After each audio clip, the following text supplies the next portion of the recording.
The moment she sat in that chair, under those blinding studio lights, in front of chefs who have spent decades bleeding for their craft, the illusion cracked not slowly, not subtly, but all at once. Live, raw, and impossible to hide. Because what unfolded wasn't just awkward, it was exposure.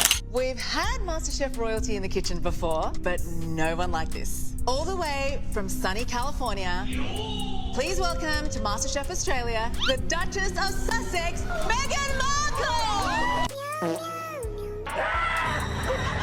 It's the biggest piece of dog shit. Because I could just authentically be myself without so much preparedness. It doesn't work for you to shoulders back, breasts out, headlights going, and try to look as bitchy as possible. Well, interesting. What I learned about myself is no matter what my name is or what people call me, I'm still the same person. Megyn, off.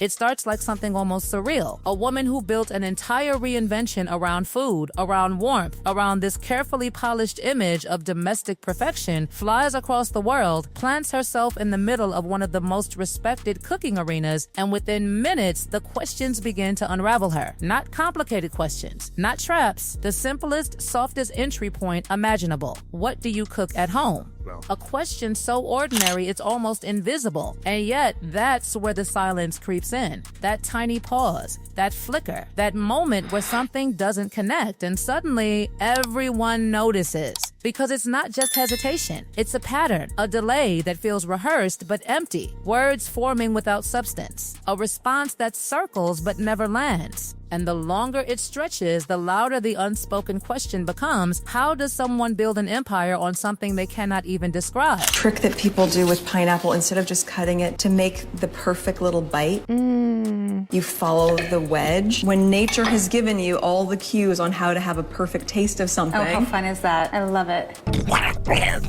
Oh my gosh, I worked so hard. And now the pressure shifts, because this isn't just a casual appearance. This is MasterChef, a place where credibility isn't handed out, it's earned, fought for, proven dish by dish. Yet here sits someone who cannot name a single meal for her own family. Not one. The contradiction doesn't whisper, it roars. The audience feels it. The panel feels it. Even the energy in the room starts to tighten, because something is off. And then comes the mockery. Sharp, unforgiving, almost surgical in how it lands. The kind of commentary that doesn't just criticize, it dissects. The idea that what's being presented isn't expertise, but performance. Not cooking, but imitation. Not knowledge, but branding. The tone shifts again. Harder now. Louder, the jokes turn biting. Word salad, pretend dishes. A constructed identity collapsing under its own weight. And what makes it worse is how predictable it all feels in hindsight. Like every piece was already there, waiting to be noticed. Waiting for a moment exactly like this to bring it all into focus. And then the details start piling up. Not big dramatic moments, but small uncomfortable fragments. The kind that stick, the kind that replay. A dish made from scraps. A reaction that doesn't quite match the situation. A phone call that lands not as charming, but painfully forced. And suddenly, it's not about food anymore. That's the twist. That's the part nobody expected. The real story isn't what was cooked or judged or tasted, it's what was revealed. The gaps, the inconsistencies, the strange disconnect between what's claimed and what's shown. Because when the conversation shifts to identity, to image, to how someone presents themselves versus how they behave under pressure, that's when things get uncomfortable. Really uncomfortable. And the whispers begin. Not loud at first, just quiet murmurs from the edges of the set about reactions that felt off, interactions that didn't flow, moments that seemed to drain the room rather than lift it. And then those whispers grow, spreading beyond the studio into commentary, into analysis, into something much bigger than a single appearance. Because once people start looking closely, they don't stop. They rewind, they replay, they compare, they notice the patterns, the repeated phrases, the familiar pauses, the expressions that don't quite align with the moment. And what starts as curiosity turns into something sharper, suspicion. And now the narrative flips. This isn't a guest appearance anymore. This is a case study. Because how does someone with years in front of the camera struggle to appear natural? Or how does someone positioned as an authority fail to answer the most basic questions of that authority? How does someone surrounded by warmth create distance instead? The contradictions don't just sit there, they stack. Higher, heavier, harder to ignore. And the audience, millions of them, aren't just watching anymore. They're judging. Not the dishes, not the contestants,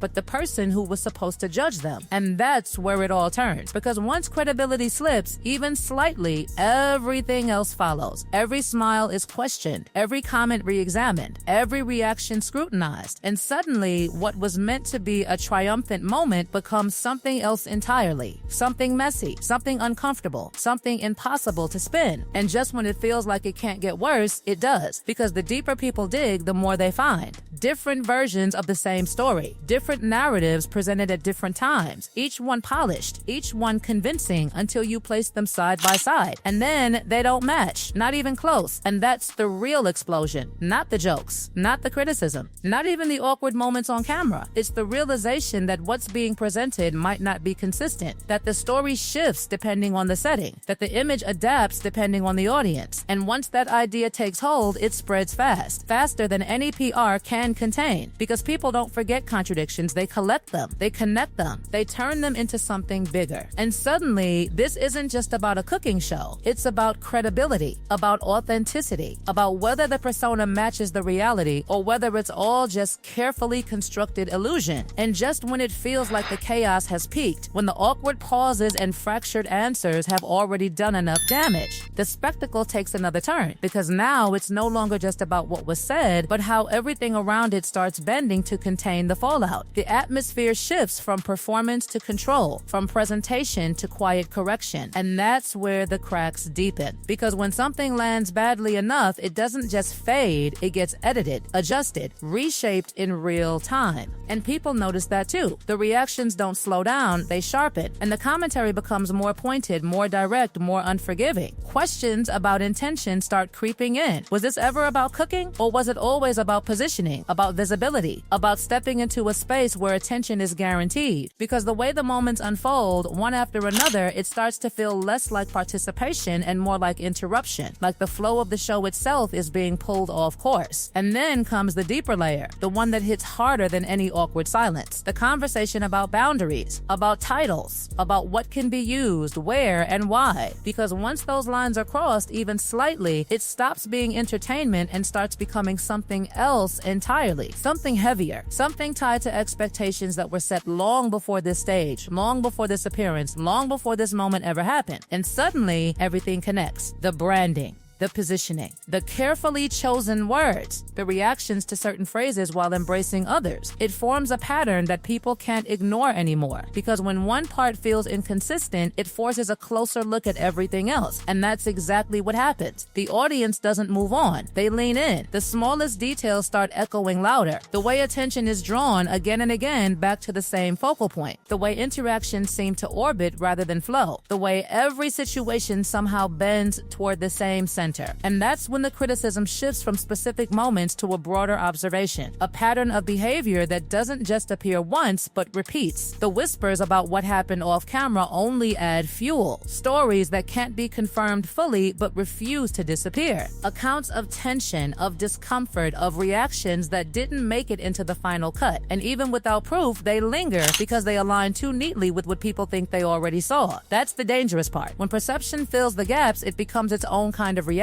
And then the narrative circles back to something even more explosive, the past. Because once credibility is questioned in the present, the past doesn't stay untouched. It gets pulled in, re-examined, compared, and what people start noticing isn't just inconsistency in one moment, but across multiple moments, across multiple stories, across different versions told at different times. Each one polished, each one believable on its own. But together, they don't align. And that's where everything unravels further. Because when multiple narratives exist side by side, the question isn't which one is true, it's why there are so many in the first place, why the details shift, why the emphasis changes, why the story adapts depending on the setting. And once that question is asked, it doesn't stop there. It expands, reaching into every corner of the persona that's been built over time. The audience connects those dots faster than anyone expects. They see the contrast between the image presented on that stage and the stories told elsewhere. They notice how one version emphasizes simplicity, another struggles struggle, another privilege, another aspiration. And none of them fully cancel each other out, but they don't fully support each other either. And that tension, that unresolved contradiction becomes the real story. Because by now, it's no longer about one appearance, one episode, one uncomfortable moment. It's about a pattern that feels too consistent to ignore and too inconsistent to fully trust. And that's what makes it linger. That's what keeps it alive long after the cameras stop rolling. The criticism doesn't fade, it evolves. It turns from reaction into narrative, from narrative into reputation, and from reputation into something much harder to control. Because once people believe they've seen behind the curtain, even for a second, they don't forget it. They carry that perspective forward into the next appearance, the next statement, the next carefully constructed moment. And suddenly, every move is viewed through that same lens. Every pause analyzed, every word weighed, every reaction questioned. And that's where the real consequence sits, not in what happened on that stage, but in what follows after. Because moments like this don't exist in isolation. They ripple outward. They reshape perception.